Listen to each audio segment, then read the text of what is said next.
Are we back?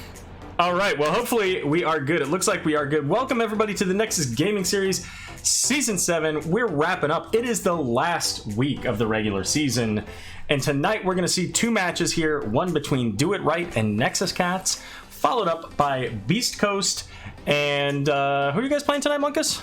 Minion Miners, that's right. Minion Miners, yeah. And as I just indicated, my CoCaster tonight is Munkus. Yeah, so yeah, sorry about that, guys. Had a little bit of a challenge there for some reason. I don't understand why it does this, but clearly I'm not the only one that this happens to, where the system actually defaults to your default BS and all that stuff. So I don't know, whatever. How you doing tonight, Munkus? I'm doing good. I'm scratching the head of my dog because he's a good little puppy, and I am ready to watch some games. Excellent, excellent. And of course, you're going to be featured in the second round, so looking forward to watching all kinds of games tonight. Thank you, Recycling. Let's see. We're doing that. Okay, so sorry for the delay in getting things started tonight. We did have one player who had a power outage. They are apparently back up, so we're all set. We're going to be able to pick this up here soon.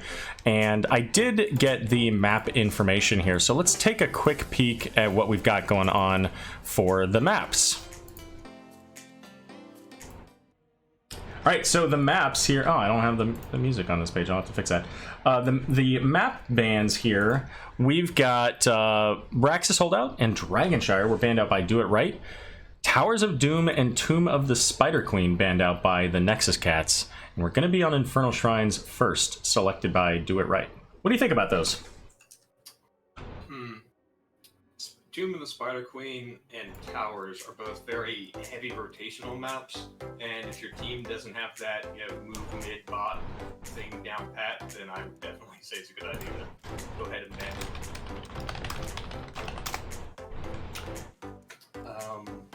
it. But yeah, Infernal Shrines is the third type of map that has that same sort of mid bot sort of rotation you have to have really strong, so you can't ban all three of them.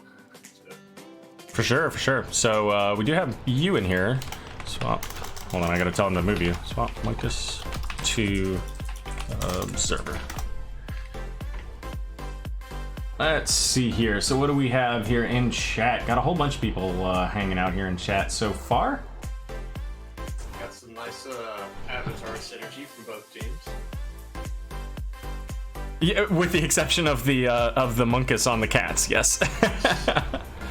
So, well, let's take a quick peek here at the standings as well, shall we? So we can see, where are these two teams sitting at in Division C East? I don't have the music on this page either. I gotta fix that too. So we see Do It Right and Nexus Cats sitting at 8 and 11 respectively. So Do It Right with 3 points could potentially I have no idea where the tiebreaker would fall between Die for Vision, Calculated Throw, and Do It Right. The 6, 7, and 8 seed teams right now. Nexus Cats, they're out. They can't really get anywhere with their with winning a game, or I'm sorry, winning the match. So they're playing for fun. They're playing for pride. They're just here to play the game. They're just here to be a monkey wrench in people's plans. So they're saying that you are quiet, so I'll try to scooch on closer up to the mic. I was leaning back to pet my doggy. Yeah, I mean, it's just really weird because you sound loud enough to me, and you also sound like your sound notification in the thing sounds like you're fine too, so fair enough. Well, let's go ahead and get into this draft on Infernal Shrines here. Some top tier bands on this map. You have Abathur, Ragnaros. It's a map that doesn't necessarily follow the conventions of all the other maps because of its large size and the closeness of the objective to the forts. You're able to play around with a lot. Kael'thas is a pretty standard band though. It's a living bomb. We throw it on the little monkeys on the shrine. It can explode, and if the monkey explodes, then that can also spread the bomb to the enemy team. It's very, very strong. Yep, absolutely. Kael'thas is quite a pain in the neck here. He really forces your team to have to adjust your behavior. I do want to shout out the Mr. Master Moist Weenus with a subscription and follow-up of 69 bits. Much appreciated, my good friend. Always happy to have you here. And we're going to see the Dahaka ban coming out next. And Dahaka, you know, allows for a little bit extra soak before jumping in onto the shrines, but also gives that kind of, you know, just like Trixler and Kaldor, like, if you're not careful, Dahaka can just come out, get a quick flank, and find a squishy target, delete them from the match for at least, you know, a good 10, 20, 30 seconds, depending on the location. Right, Dahaka's strength is burrowing in suddenly and turning a 4v4 into a 4v5. With the Ana ban, she's really good on sustained fights like this, especially here on this map. She can stay safe and heal her team while not actually engaging on top of the objective, and she gives a huge boost to spellcasters on her team with mana boost. So there was pointed out here, if Do It Right gets 2-0, then it goes Do It Right, Die for Vision, and then Calculated Throw. So that would be a pretty significant lift for Do It Right to go from 8th to 6th in seeding. So, and once again, I did turn Munkus up again here, so hopefully we're getting to a point where he's at an acceptable volume.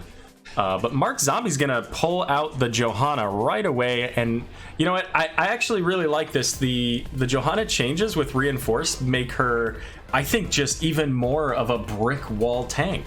What do you think, Munkus? Oh, I think she's especially strong on maps like this where you need the rotation. The changes, we haven't seen the full extent of them, haven't really played it out, but it seems to be a pretty big buff. And I will note that of the tank mains I've talked to, they all generally say that it's hard to play ETC into Johanna. So it'll be interesting to see how this matchup goes. And Johanna can also go, what's the word? Unmovable? Can't think of the word. In order to stop Akira from using her E on her. Oh yeah, Iron Skin. Yeah. Unstoppable. There you go. Yeah. Yeah. So it'll be interesting to see, you know, whether she prefers the Iron Skin talent at level 1, if she instead goes for that Reinforce for the physical armor. All right, thanks, chat. Or if she goes for Laws of Hope and getting the additional healing. Right now, you know, Kira does do some auto attack damage. I think it's probably about 50-50 between her ability damage and auto attack damage. Well, Kira just recently ate a round of pretty significant nerfs. Her bleed build, rather, which was generally seen as the best build, now takes longer to complete the bleed quest, does less healing on the bleed at 7. It's just a little bit weaker, and it's interesting to see how that will play out. So I've played Kira since that patch, and I have to say that it doesn't seem like it really changes that much overall. I mean, I think the biggest nerf on that is the amount of healing, you know, but the timing still doesn't feel like it was that big of a deal. Whether it's 125 or 200, you know, if you're stacking your dots up well, you know, for a well-played Kira, it's going to be pretty quick. True, but the secret there is that you don't engage on the Kira at all, and then she can't get her stacks. Fair enough.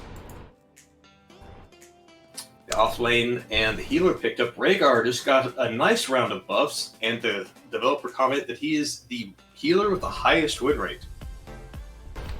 Which is quite interesting, because he's also got a fairly lengthy cooldown on his chain heal, but he brings a lot of other things in his Ghost Wolf bite attack and totem slowing and all that good stuff. So it is interesting to see how those buffs play out, and it's also, just as a side note, it's also kind of interesting that in my little pop-up thing, oh my goodness. Oh, wow. A hammer. In my little pop-up thing, I haven't had to move several heroes because they just happen to be the same as, you know, like Arthanau was playing Jaina. I didn't do that on purpose, it just already was there. Well, so I think Rhaegar might have the bit of that Probius problem where the only people who were playing Rhaegar were really good at Rhaegar and was inflating his win rate. But a hammer pickup late in the round here, I don't know if the other team has the tools to deal with that. You have to stop Hammer by really diving onto her, and their team is extremely backline. Yeah, and even more so with the even with the Andu in there. I mean, you almost have to get a hard engage leap from Sonya so that you can, you know, drop a Jaina Blizzard on him. So it'll be interesting to see what Jaina takes for talents into this. But I mean, with the ETC and Yrel, that's going to be a very, no pun intended, beefy front line to have to deal with. Even with the rig, I mean, they've got a 4-man front line that they have to somehow make it past. And really, Leap is the only way to do it. All right. For Team Nexus Cats, we have Lulu on Anduin, Arthanau on Jada, That Guy on Raynor, Shadowguard on Sonya, and Mark Zombie on Johanna. Alrighty, and for Do It Right, we've got Tantrum on Rhaegar, Lady Ronan on Sergeant Hammer, Ronan on ETC, Iceman on Kira, and Hannibal on Yrel. Who do you think has the advantage in this matchup? You know, it's a tough call because Hammer's one of those heroes that if you play it well and you draft well with it, it is absolutely terrifying to deal with. That being said, we do see that reinforced talent for Johanna. So if they can make use of their abilities, like, you know, Jaina, you're going into a 4-man melee comp, maybe she's able to just destroy the front line and ignore the Sergeant Hammer. Yeah, so it's tough to say. Since all that damage from Sergeant Hammer is all physical, yeah, the changes to reinforce are rather significant. All right, let's see. What do we have in chat here? So, Moisture Venus, the music has tricked my mind. I'm no longer thinking about, or thinking I'm going to see people murder each other. Well, fair enough. It is pretty relaxing music. What do we have for talents here? So we do have Bold Strategy from Anduin. We mentioned that Reinforce, Ace in the Hole. Again, the Jaina Raynor combo, so no surprises there, really, on that side. Block Party coming out from ETC. The Self-Heal for Yrel. The Lightning Shield upgrade there. Oh, here's a different one. Finishing Touch from Kira. So this is not the quest that we were talking about earlier. I know, it's actually, I would say that's rather brave, going an auto attack build into a Johanna who can just blind you and not care. Right, and take 60% less damage from you as well. Right. For pretty much ever. And Maelstrom rounds activate to increase basic attack damage dealt by 35%. So, fair enough. Okay, so getting some burst damage out of the hammer there with her auto attacks. Yeah, the thing that I've noticed with Kira is you want somebody on your team to help get them low, because almost all of Kira's kit is based around sub 50%. I don't know why. I thought that John Knight calling out Yrel's talent. Oh, hey, we got the first kill onto the Kira, though. And the second kills on the hammer. Lulu picking the win. No doubt. King of Stormwind indeed. That was rather unexpected. He killed... I didn't see how he got the first kill on Kira, but he got Sergeant Hammer with his W thrown out. Yeah, a very damaging spell. No, it's under 100 for sure. In fact, we can take a look. How much is it? No, 170. Oh, okay. You know what? Oh, I thought one of his abilities was less, but apparently they're not. Yeah, they all seem to be almost exactly the same amount of damage. So, first shrine coming up here, it's going to be a arcane shrine. It's going to be in the bot lane. So we've got all 10 members here, ready to brawl, and here it begins. So far, big just fight going out. Hammer hasn't gotten set up yet. She finally does, but her team is super low already. Big stun comes out, and just like that, Nexus Cats are all below 30%. Yeah, but so are Do It Right, and Iceman in a bit of danger here, uses that grappling hook, goes a little bit too close to the tower and takes some tower shots. But Block Party picked up here from ETC, allowing to the whole of his team to have some physical armor. Yeah, that was just a little bit of an unfortunate move by Kira. She tried to get to safety and ended up running to the enemy towers. And we're going to see the second kill onto the Urel coming out from Raynor there. So this should... Well, I was going to say it should guarantee them the point now, but it really doesn't. Because 36 still, they could pick this up. And Ronin's coming in is, however, going to be the kill. 38-39, wow. And they do get it, but they sacrifice so many heroes to get it. Level 7 now available for Nexus Cats.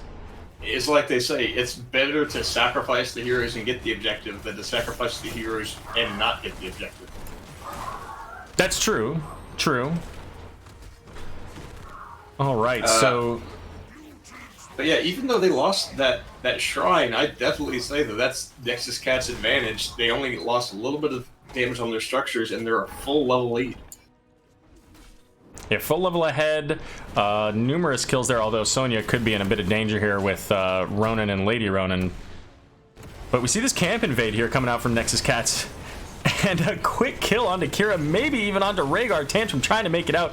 Ronin does get the power slide to save. Never mind. Shadow Guard coming in.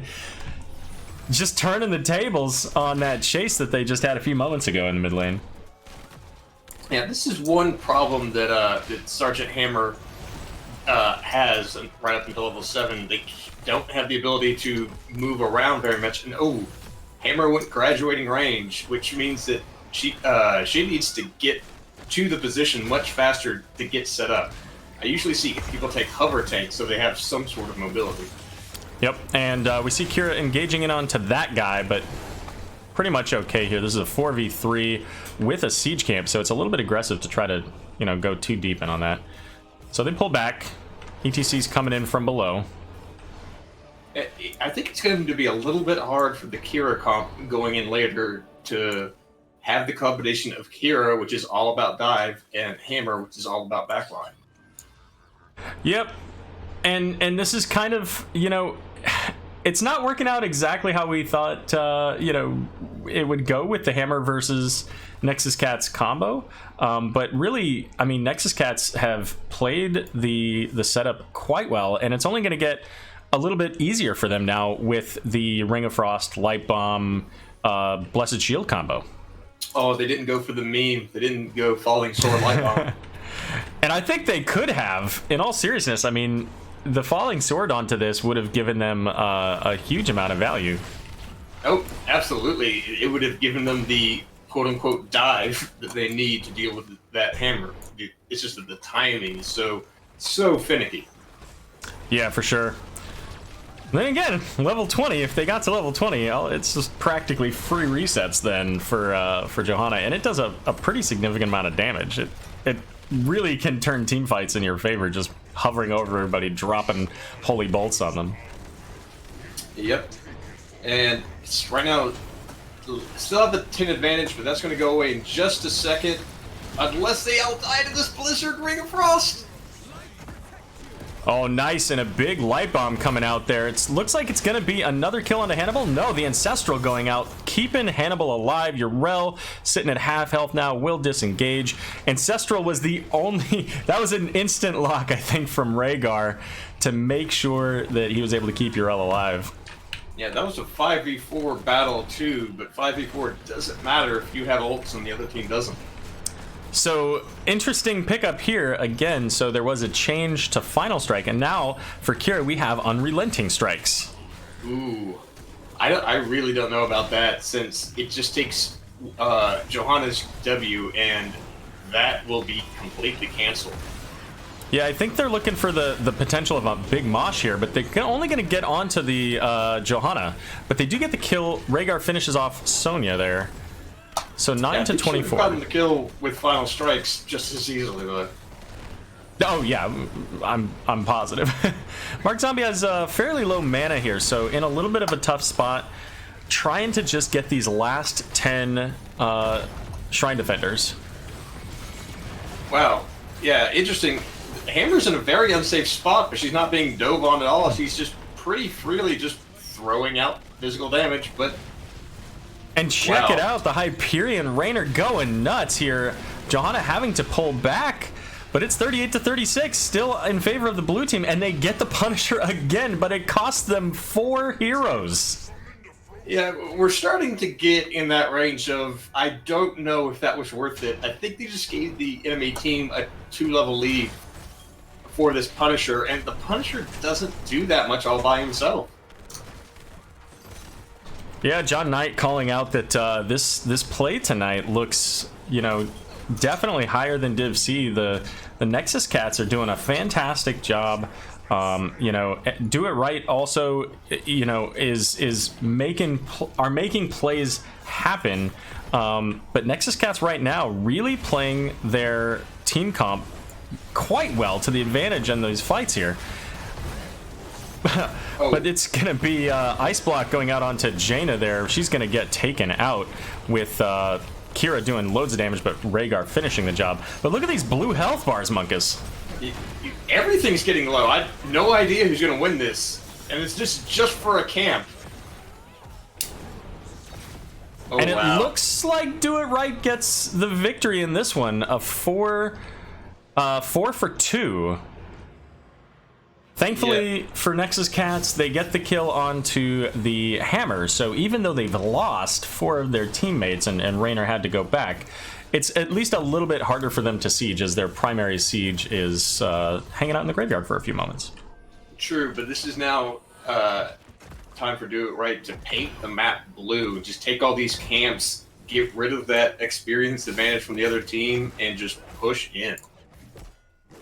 And that's what they're doing. They've already got the 3 camps in the bottom half of the map. All members of both teams back on the map here, and level 13 is available for both teams. Let's go ahead and pop those up. And with the siege camp, we see Do It Right coming in, just trying to get a little bit of damage here, equalize what's going on in the bot lane. Or I guess not equalize, because... No, yeah, I guess they did get the wall. A very interesting build by Kira. If you look at it, she went the E talent at 7 and 13, the bleed at 4, and like we said, the auto attack at 1. Oh, and I missed that. The BFG getting a kill there. They used all their ults, got 2 kills. That's pretty nice. Yeah, that's a pretty significant value trade here, and that's going to allow them to push in and very likely take out this fort.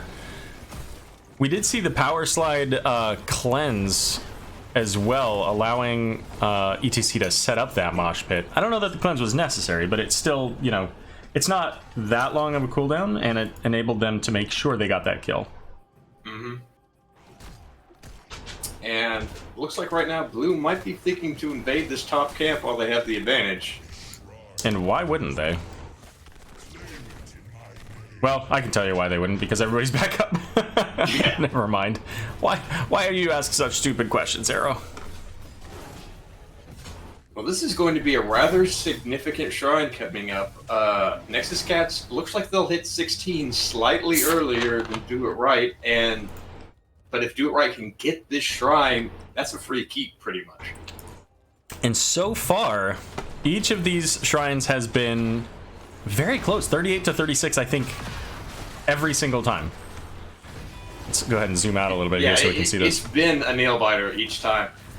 Hammer coming in rather close. Don't know if I agree with the positioning of the hammer. Yeah, we see Sonya kind of sharking around. The BFG only hitting onto Sonya, or Johanna rather, and there's the light bomb getting knocked back. Unstoppable used, and Kira getting pretty significant value out of that unrelenting strikes. But Mark Zombie in huge danger, almost makes it out, but not quite with that leap of faith. Yeah, she actually got the full cast off on her, which is very surprising that there wasn't a stun available on the other team. And this time, Punisher goes over not really all that close.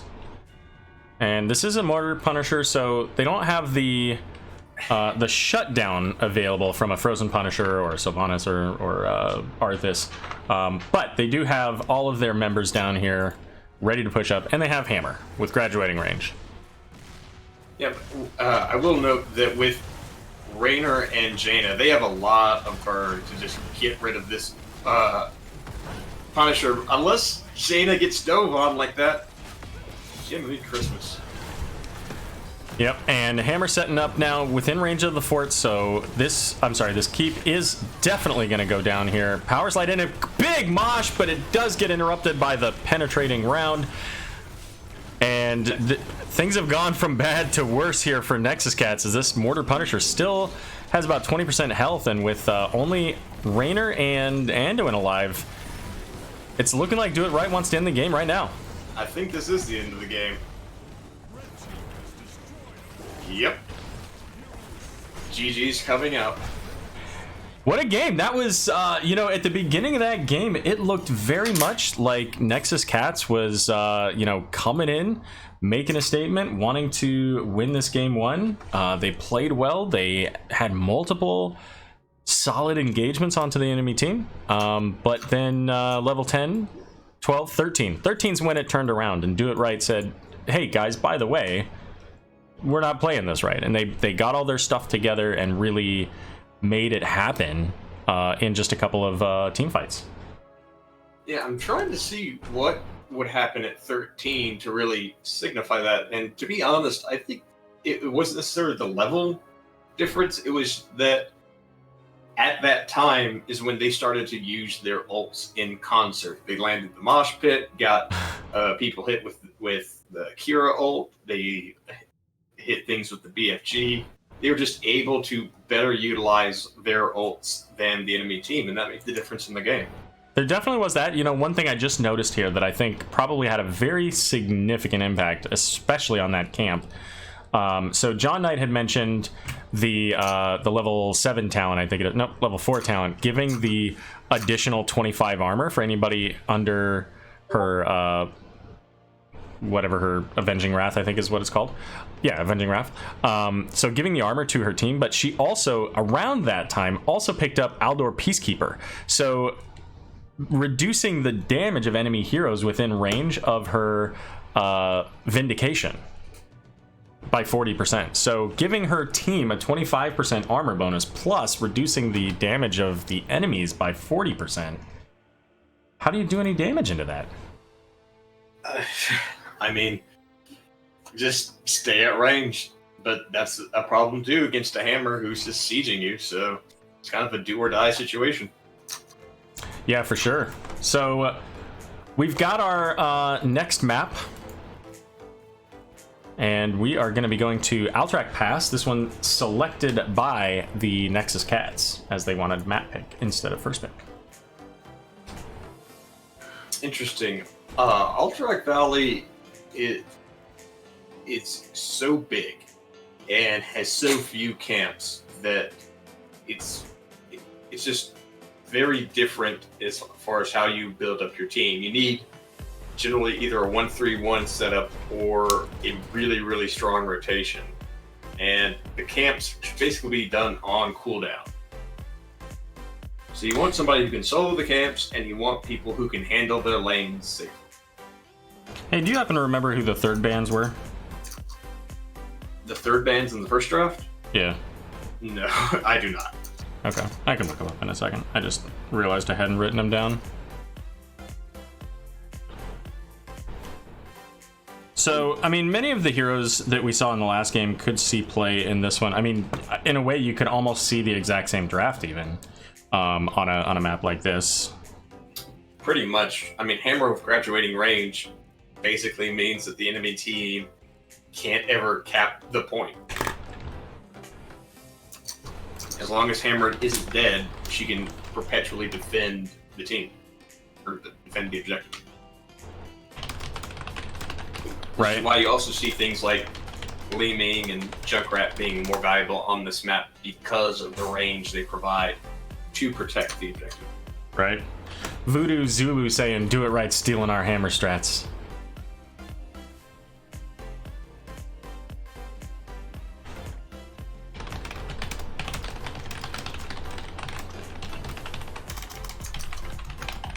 Sorry, having to explain to them how we deal with getting people onto the right sides and captain hats and all that good stuff.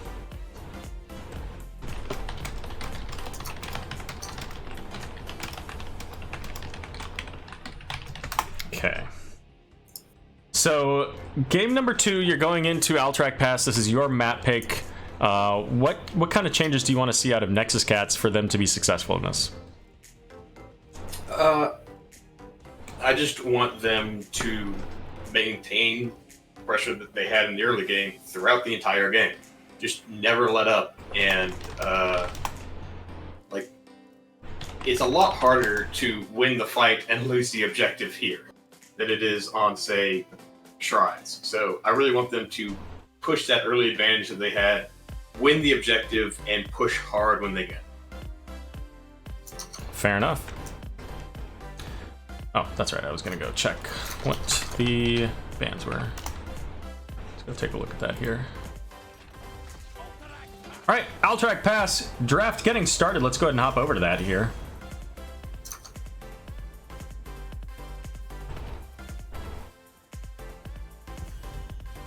All right, let's see who those third ban were for last map. Oh, Maev and Alex Straza. That's right. That's right. Let's see, do it right on that. So Diablo retaining his position as being banned, not going to get to play today. And of course, they did make some adjustments to the to some of his talents. One of the, I think, spicier changes was adding to his Shadow Charge quest at level 13, upon completion having a 15 armor penalty. Yeah, but they got rid of all the damage they did. Yeah, who cares? Basically, every person I know who plays Diablo, they would rather have the 120% damage than the minus armor. See, and I'd rather enable. Is that Diablo can't solo a team; they're all low. Exactly. And instead, he needs help. Right. And you know what? As a tank, I would rather put myself in a position to allow the rest of my team to do more damage, because you know what? I mean, one person doing more damage or 4 people doing more damage, right? Or really 5. So I don't know. Just my opinion on that. How can you stroke your ego with the highlight video if you aren't the one securing the kills? You know, that's fair. But let me just say that support players, tank players, we look out for each other. We know those plays are happening. We see that Diablo charge in, smashing the armor, and ultimately that 5-man team wipe was all caused because of Diablo's great positioning. Now, interesting, I guess Johanna is just really high contested between these two teams because she's been first picked both times. Yeah, but that's not a big surprise. Again, with the changes, I think Johanna was already a pretty high value target for tanks in general, and I think she went up a fair bit with the adjustments. Definitely, but I think you could certainly counter it by drafting a team that has less auto attack damage and more ability damage. But sure. That's not Raynor, definitely. No, it's not. You don't draft Raynor for his high ability damage. Nazebo and Vala. Very curious about that Nazebo pickup. The lanes are so far apart, it's hard for him to get that ideal rotational stacks up, but he can handle his own in lane just fine. It'll be interesting to see if A, the Scade goes to level 20, and B, if Nazebo can get stacked by level 20. Or if they even care, because Nazebo with the right build can still put out a lot of damage, and this is a map that I've always found Nazebo actually does do pretty significant damage when fighting over these prison camps, even without level 20. With the Toad shotgun, which is generally how most people play him, yeah, he can pump out damage, but Nazebo has perhaps the best level 20 upgrade of the game, and there just really is no competing with a fully stacked Nazebo at level 20. And that is completely fair, yeah. Interesting Orphea ban. Don't usually see that. I'm guessing that's a target ban. I guess. I mean, instead of the Jaina, but they, like, why wouldn't they just take Jaina here at this point, right? They've got the Raynor, they've got the Arthas. Yeah, Jaina really slots into this team a lot better. Or Gul'dan. Okay. What do we know? I figured it would have been Jaina because she helps empower Raynor. You know? Yeah, I mean, she so does Arthas, so I mean, she doesn't necessarily have to be in it, but I think that there is a lot of value, and I felt like that Jaina was like integral to their abilities there. We're gonna see the Morales picked up and Leoric, so interesting. So Morales having the armor from her I don't remember the name of the ability now.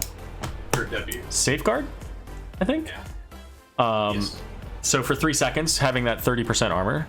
But I don't feel like she does well into like spread damage, which, you know, Gul'dan can do a fair bit. Yeah, okay. They don't have an on-demand stun for Nexus Cats, which is something that I always like. I always want my team to have at least one stun. We got burned pretty bad about the one time we didn't pick up a stun. I mean, they've got the potential for the Sundering.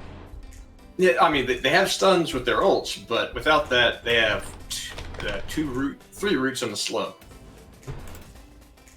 Whereas the Do It Right has Johanna with the base stun and essentially a lockdown with Nazeebo, and the Vala stun on her ult is a little bit better than the stuns and lockdowns on Nexus Cats. Mm-hmm, mm-hmm. Well, we'll see how this goes. Game number 2 here between Do It Right and Nexus Cats. Division C East. Munkus, why don't you go ahead and take it away? All right, for Nexus Cats, we have Lulu on Anduin, Arthanau on Gul'dan, Mark Zombie on Arthas, Shadowguard on Thrall, and that guy on Jimmy Jam's Raynor. Alrighty, and for Do It Right, looking to close out this series with a 2-0, putting them in 6th place for the playoffs. We've got Hannibal on Leoric, Iceman on Vala, Ronan, on Johanna, Lady Ronan on Morales, and Tantrum on Nazeebo. And that's Do It Right. I can't remember if I said that or not. Alright, so we do have the Toad build coming out from Nazeebo. The Safeguard talent giving additional energy when Safeguard is active and the player takes damage. It is the Iron Skin for Johanna, so not going into that reinforcement. What is that? Hold your ground. Yep. Yeah, I'll be interesting to see if Vala is going auto attack build or if she is going multi-shot build. I think multi-shot is a bit stronger, but she might want auto attack to have this synergy with the Morales level 10 stim pack. Could be. You know, that being said, it could just as likely be a medevac here. I mean, the distances between lanes pretty significant, so you know, being able to pick up and get from one lane to the next for pressure while you're dealing with the cavalry could be really positive, but also being able to, you know, win a team fight, go to a boss. Right.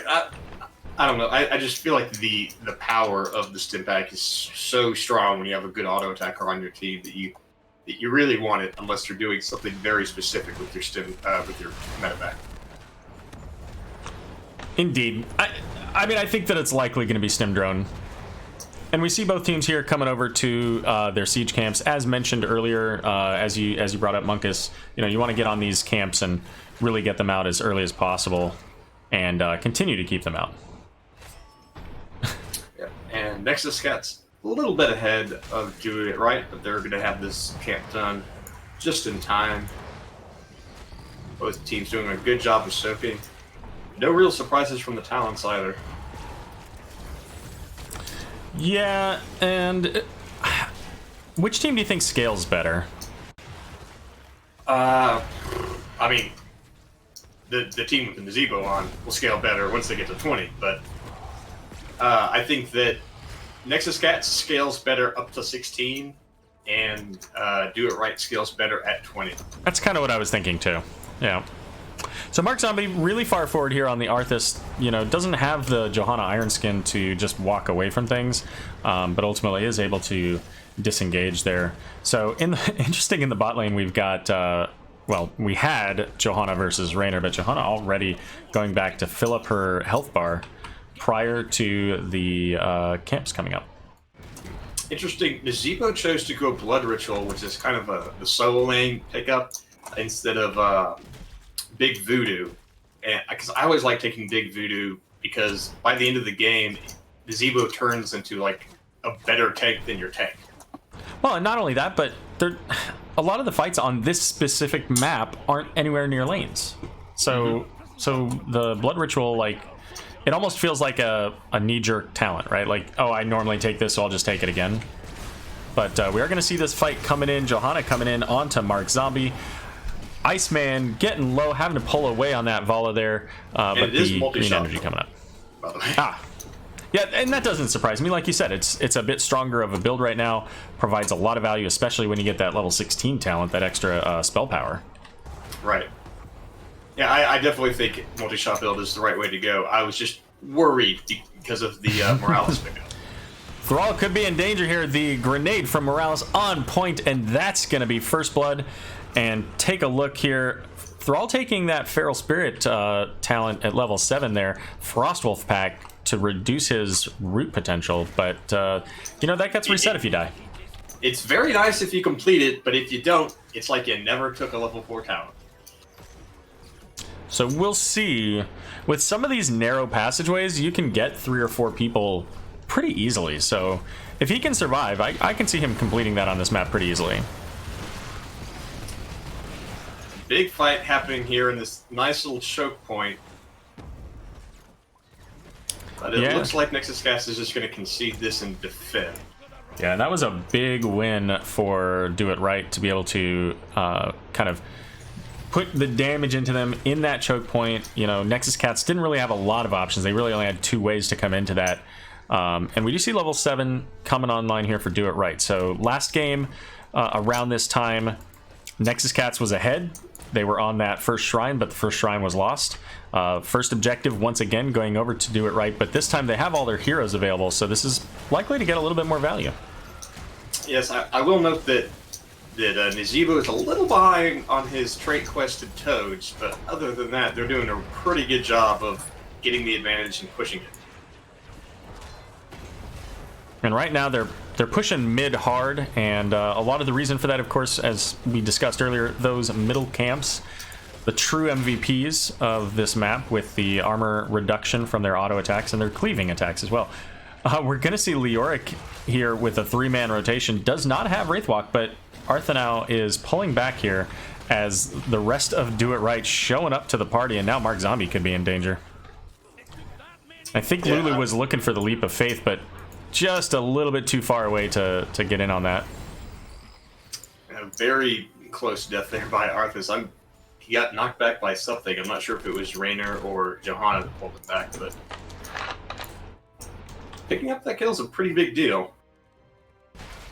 Lets them get this top fort perhaps for free. Yeah, especially having the Nazebo as well, being able to use the zombie wall as a temporary stopgap until the minion wave shows up. Yeah, I don't know if Mark Zombie can really contest this by himself. He needs his team, and they're a little bit late. And not all of them. I mean, it was a 5v2 essentially with just Arthas and Thrall. Raynor trying to get value down here in the bot lane, trying to catch them up in XP, as right now they're about a half a level behind on the race to 10. Yep. They'll get level 10s. I think they'll both get level 10s in time for the next objective phase to be up, though. So I don't know if Do It Right can really press that advantage of theirs. In fact, Nexus Cats are now pushing in top lane really hard, while Do It Right is grabbing their mid camp. Yeah, I like this play. It's a tough call because you don't necessarily know that they're at that camp or how many. And that's why we've seen Raynor be so cautious in the bot lane as opposed to, you know, even pushing up with the, you know, significant minion waves that he's had. And here they come now, trying to rotate down onto him. Not quite able to get him into that entomb and get the kill. And Thrall needs one more hit to finish his level 4 quest, and also picked up. Don't know about the Syndragosa that makes the survivability of that Arthas super low. Big fight coming out. Yeah, and that Blessed Shield just spelled a disaster for the Gul'dan, interrupting the life drain, and you know, pretty much just making it so that was an easy team fight for them. Setting up that double kill to start, and then the rest of it was just cleanup duty. Yeah, that's about as one-sided as a fight can go. They didn't really have a chance to use any of their counter-engage. It was just a slaughter with Nazebo in the bush using his ravenous spirit. The stuns that came out just locked them down for so long. And you know, there's one heroic here, the Holy Word Salvation. Well, okay, never mind. We'll get back to that. Right now we got a big fight. Iceman running out. There's that Salvation. Surprised it's actually getting full channel, because that's what I was going to discuss. But a big root out onto 2. Hannibal at half gets feared. Could be the kill onto the Leoric, and it is. Now they're chasing after maybe the Johanna, but they actually let Johanna walk through. So just the 1 kill. And I will note that Thrall died before he could finish off his level 4 quest, so he's back to the beginning. Yeah. Unfortunate. Bad, man. So what I was going to say about that Holy Word Salvation, you know, for one, it puts a target on your face, right? It's just like a mosh pit, except anybody can interrupt you. Mosh pit, at least they have to be like unstoppable if they're going to do it in melee range, right? And they have a lot of interrupts. I mean, Johanna has multiple interrupts. Morales grenades have been pretty on point this game. So, you know, a Morales grenade would end that quickly. Shadows of Vengeance, or Rain of Vengeance, rather. And probably the worst case scenario at level 20, a Leoric Entomb, which is going to be nice and easy to place. Yeah, it's really an ult that you can very easily play yourself if the enemy team has the right tools for it. But I think the bigger mistake is taking Syndragosa, because you have no survivability on Arthas without Army of the Dead. Yeah, like, he just gets melted. I guess they're thinking that they want to try to slow them down and win fights quickly, just like we saw in the reverse when they lost that first fight on the prison camp. But here we see Do It Right coming in on the aggressive. I thought on the camp invade, but it looks like they were thinking Thrall maybe for a moment, but it looks like they are going to go for that camp. And not a whole lot that Nexus Cats can really do about it at the moment. It's interesting that they're having this much success, but again, Nazebo only has 72 stacks of his trait and is halfway done with toads. So Nazebo isn't even halfway online, and they're still winning these fights pretty handedly. Yep. So we'll see how that goes for them, and so I guess what I was getting at is that they may be looking to try to win these fights as quickly as possible, and or use that Syndragosa, of course, for the structures when they do win, but they gotta win first. Go ahead. Yeah, Gul'dan's caught all the way out. There's no getting away for him unless he does that. Okay. And there's the interrupt on Salvation immediately from the Condemned. That was almost accidental. It was just a bad time to cast it. But the kill onto Johanna as well. So 4 members of Nexus Cats alive, but sitting at half health. But really nothing left in the tank for Do It Right here. So big turn for them. Sacrificing the Gul'dan, who was basically, I mean, in a way, just a bait on accident, going in and getting caught by the Leoric. Should have died, but used that Horrify to be able to make it out. Yeah, I think that him surviving for those extra 2 seconds made entirely the difference in the fight. I think that he was able to use his Consume Soul on a minion and help him, prop himself up. Which, when the fights normally happen over these, over the objectives, that's hard to do, but they just happen to be fighting in lane right next to a wave. And here comes fight. Yeah, so Arthas using that Syndragosa here. Lady Ronan in trouble. Thrall trying to chase her down. Is able to get away, but Hannibal not so lucky. And Vala dying a little bit earlier. And the Sundering taking out Morales. Thrall says, "Nuh-uh, you not getting away." And Nazebo coming in, trying to maybe get some stacks, but this is a questionable point for you to run in on this. Oh, the Horrify, they might be able to... Nah, not quite. Oh, no. Not quite with the fort, but the Ravenous Spirit here. And there's a Holy Word Salvation for the ages, keeping up the team with the Ravenous Spirit. And Lyra going down immediately. Oh my god! Wow, the counter engage. But look how far back these lanes are pushed in. My god. This is nuts. Yeah, the cavalry all the way back at their base, because that was pushed in so far. They had a camp going that they picked up there, and after the first fight went down. So this, this cavalry is not going to get a whole lot of value. The one positive here is that they do have the Syndragosa, so not right at this second, but soon. So, I mean, they're at least going to be able to get one of these structures. I think it's a little bit of a mistake, though, for them to be going bottom right now. They should be pushing in mid to get the value there and then move to bottom after the mid camp is down. Yeah, and I think that they're just trying to get everything they can here, because they knew that Do It Right was going to make that rotation pretty quickly here. So what I wouldn't be surprised if we saw is if they take this down and then they head up to the top and get the boss while Do It Right has to deal with this. But instead they get caught in the middle. Yeah, I mean, you have the objective. That's, what, 20% spell power? 50% move speed? I don't know. Yeah, it's not a huge amount, but it is something. So here comes the Syndragosa, so that's going to shut down the fort. It does also hit 3. Wall goes down, and now with that Hyperion, they're looking to pressure this and get this keep. Oh, but here comes an Entomb. Misses everybody. And Iceman in danger there with the Thrall, but Thrall now right in the middle of blue health bars is gonna go down. So does Leoric though. And Mark Zombie in danger from the Ravenous Spirit. Too late on that salvation. Just a second too late.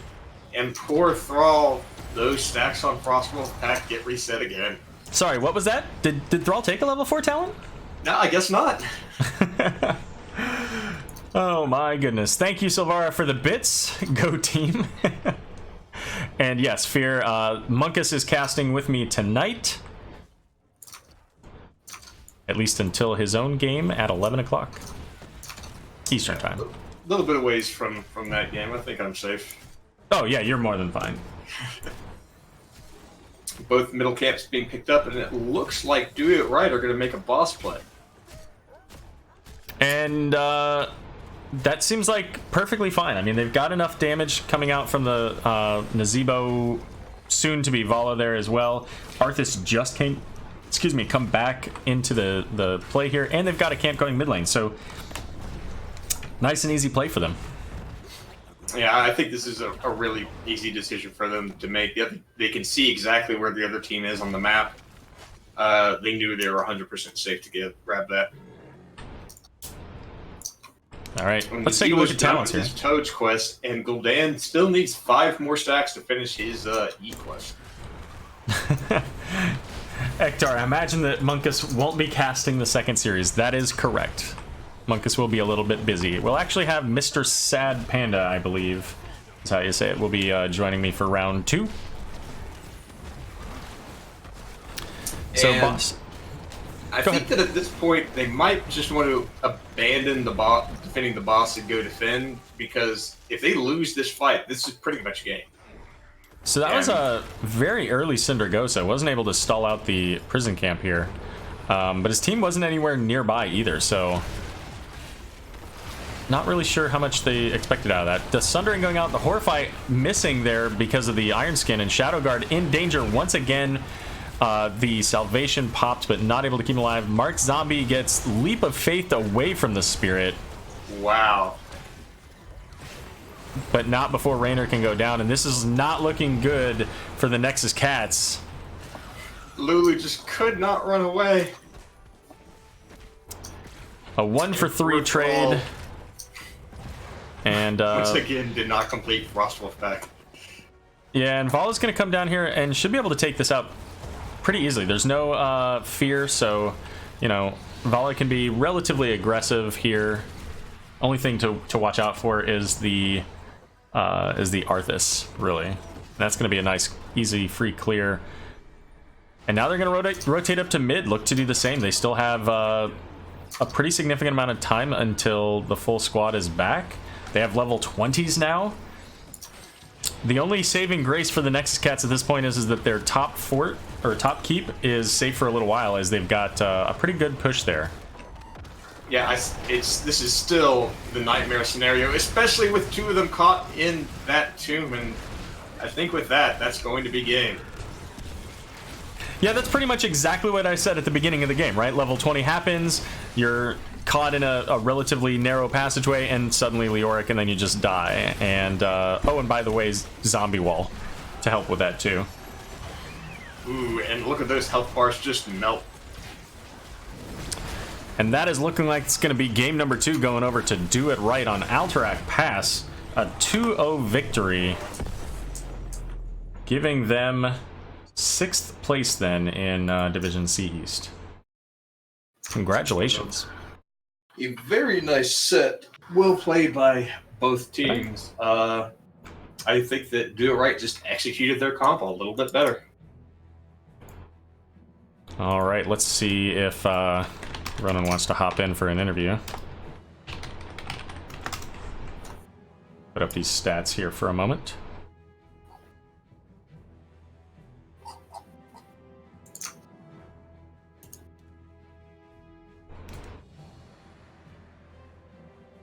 Poor Fear. Poor. I was hoping nobody noticed. I had the point wrong. Yeah. I switched the point, but of course it hasn't shown up yet. All right. I just noticed this, that Lady Ronan, she was on the hammer in game 1, yes, and she switched to healer in game 2. Yeah. All right, let's hop over to lobby 5.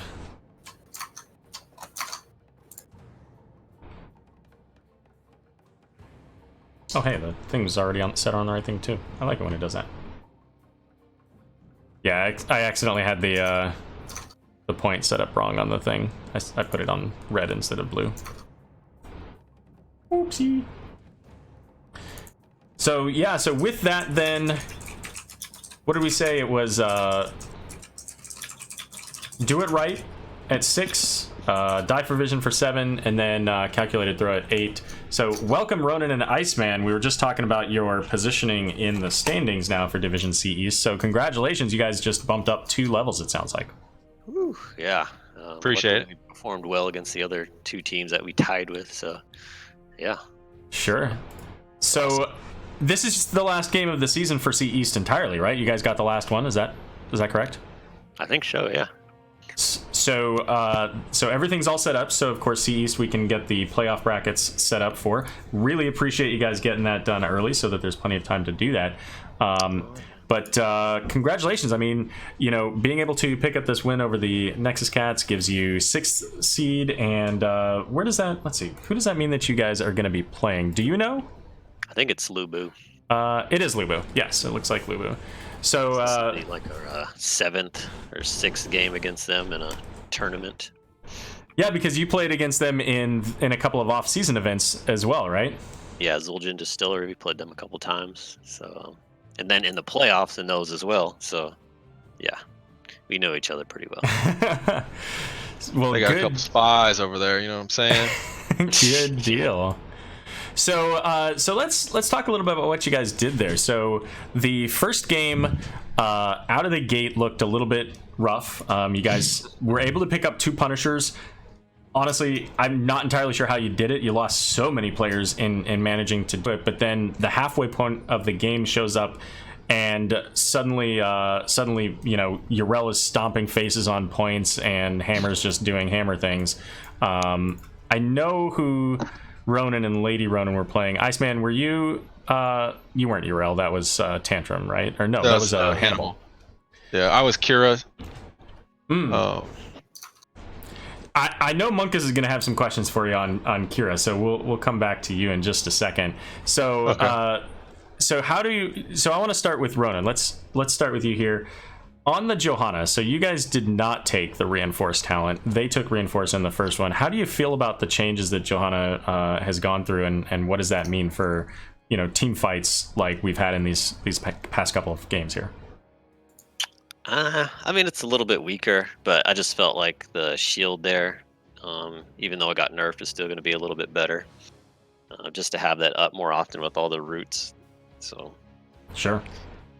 And with as strong as the Nexus cats came out in the beginning of that game, like, what was your conversation like to keep your head in the game? Like, were you looking at it saying, you know what, we know that once we get to this point, we're fine, or is there something else that kind of took place that allowed you to kind of get your feet back on the ground? What would we do there, Iceman? I think we said wait till 10. That's what we said. And, Yeah, we like to wait till 10 sometimes. So we like to kind of formulate a plan on our way to 10. So we kind of just talked about what we're doing wrong, what we need to do once we get ults, what we're gonna do, and just make it happen. So we kind of regrouped and kind of refocused, and seems like we figured something out. Yeah, for sure, especially with the Unrelenting Strikes combo with the Mosh Pit. You guys got that off to a couple of times. The cleanse out of the Rhaegar as well to help enable that a few times there. Yeah, I just had to watch Joanna. They didn't have much to get me out of that, so I just had to watch Joanna and kind of go off of her. So it was it was good. Sure.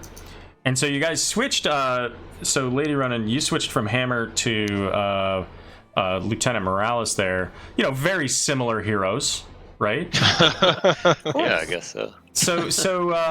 So let's just keep it simple. So what's that about? Are you just simply the best Hammer player on the team? Is that how that works? Because you normally play support, right? I'm all over the place. Are you? Okay.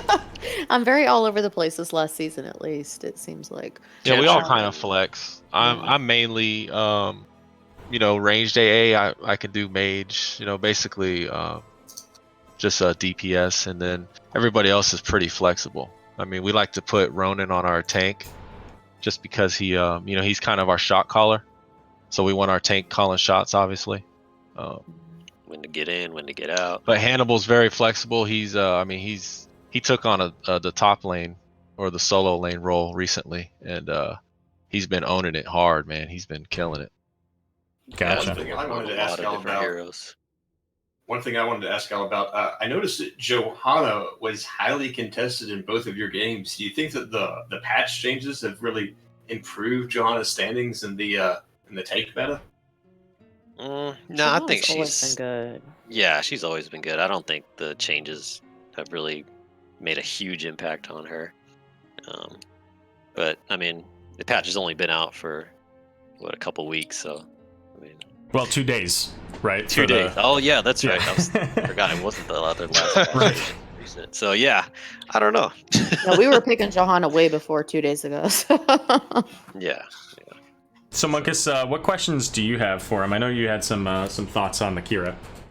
Yeah, I noticed that the Kira build was a little interesting because I know before the patch, the meta was to go pretty all in on those bleed talents from 1 to 7, and then Final Strike. But I noticed that you kind of picked the auto attack, the bleed dodge, the regen on the E, and then the increased damage on the E, and then the unrelenting strikes at 10. What is it that made you choose that particular build? So we all know her W build was broken, right? So they nerfed it. Her level 1 stacks they take much longer to get. So you don't get those stacks until late game. They're like twice as hard to get. They feel like they're so much harder to get, especially in tournament play, because everybody's kind of passive and you're not building your bleed stacks as quick. So I took the auto attack damage just to kind of clean up. If we're brawling it out and everybody's kind of low, I can kind of say let's stick in a little bit longer, because she starts doing some serious damage. So that's why I took that. Level 4, I took the dodge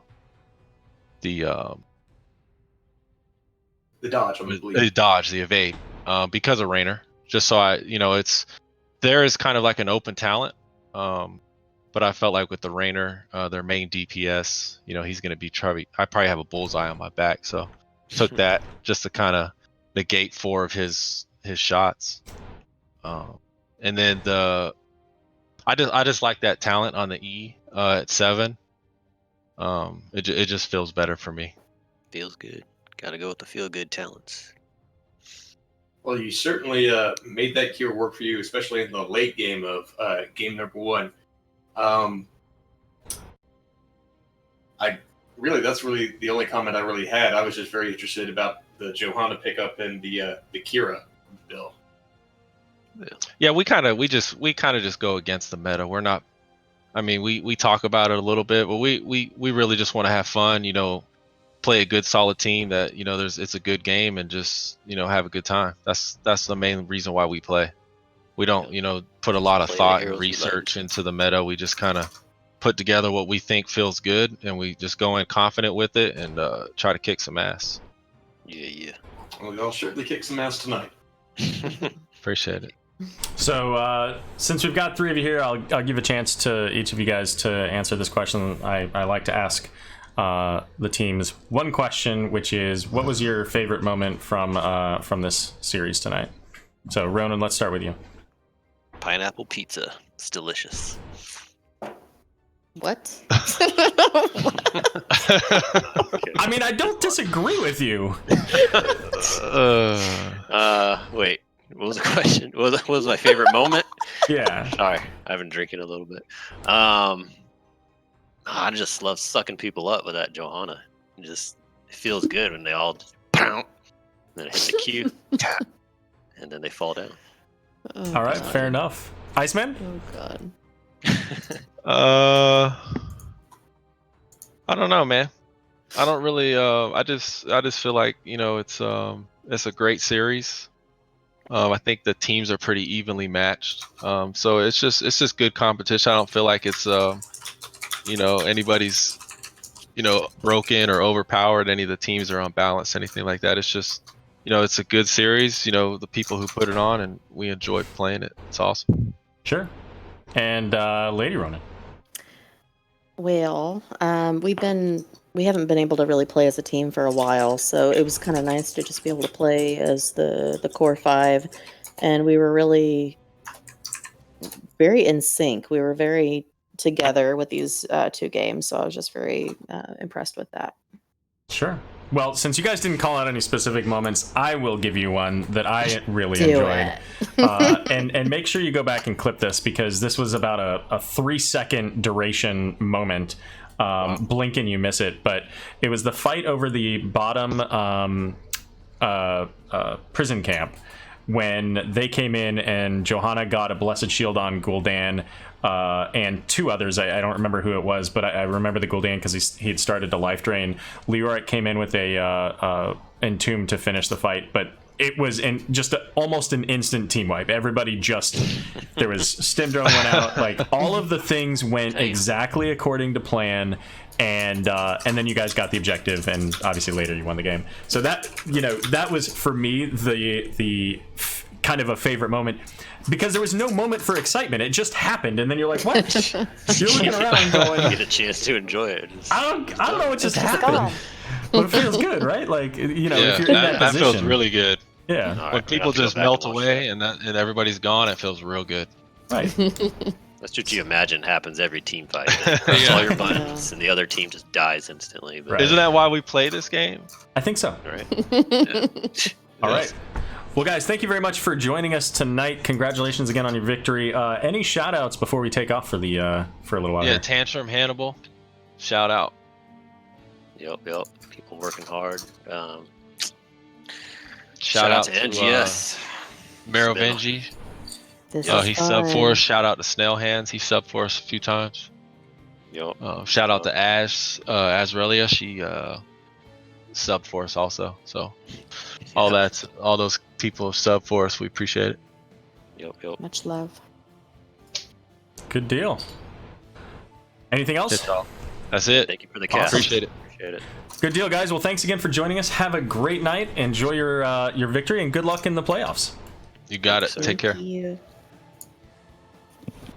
And let's see. Call Munkus back. See if he answers. There we go. You there, Munkus? Yes, I am. All right, good deal. So we've got a good while here. Your match in an hour and 15 minutes. So plenty of time in between these two games here. So before we take off here for, I guess, a good long hour-long break, anything you want to say to Twitch chat? Thanks for joining us. Be sure to tune in to our game, which I believe is in an hour. And yeah, be excited for just a total mess of the game. An absolute mess of a game. Excellent. I'm looking forward to seeing that. And of course, you can return here. We're going to be watching Beast Coast versus Minion Miners, a Division B East setup, and has some pretty significant playoff level implications as well. So make sure you come back here to twitch.tv/Aero of the Storm. And just in case you can't make that, don't forget Sunday at 2 p.m. at twitch.tv/Nexus Gaming Series. It's the weekly NGS Rewind, where we look back to matches that didn't get cast throughout the week. There is a lot of them this week, so we'll be looking at trying to figure out which ones we want to pick up. But if you're a caster, make sure you check out looking for those replay casts in the Cast My Replay channel. Otherwise, guys, I've got nothing else for you really right at this moment. Do want to shout out Hannibal, though. Thank you very much for the 100 bits. It is greatly appreciated. And everybody else, we'll be back in an hour. So you know what? I don't even know if there's anybody casting right now to send you over to. I don't think there is. So I will send you over to, you know what? Let's send you over to Fury. Oh, he's playing Warcraft. Is anybody playing HOTS? Nobody's playing HOTS. They've all been bitten by the classic bug. Oh my goodness. All right, well, we'll send you over to, Tatsiku. Tatskichu? Tatskichu? Whatever, anyways. Just because Bahamut seems to like him, so you know what? Fair enough. Everybody, thanks again for joining us. We'll see you later.